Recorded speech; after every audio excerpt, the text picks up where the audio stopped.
खड़े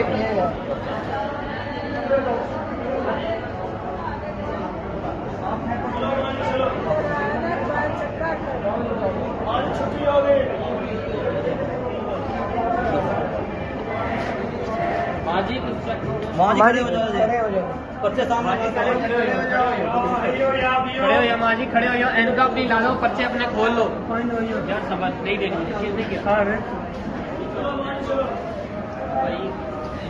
पर्चा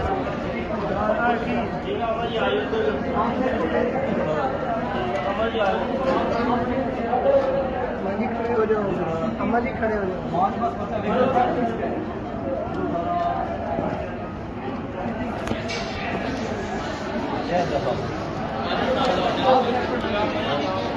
अम्मा जी खड़े हो जाओ, पर्चा खोल के रखो। अम्मा जी खड़े हो जाओ।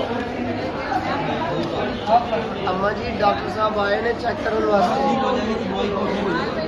आज एक आए तुहाडे कोल आ गए। इत्थे इत्थे इत्थे मार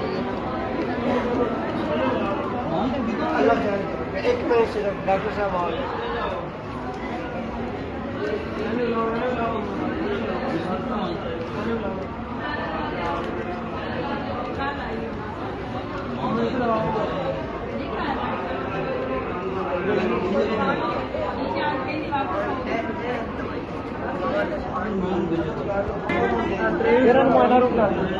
होगी छुट्टी।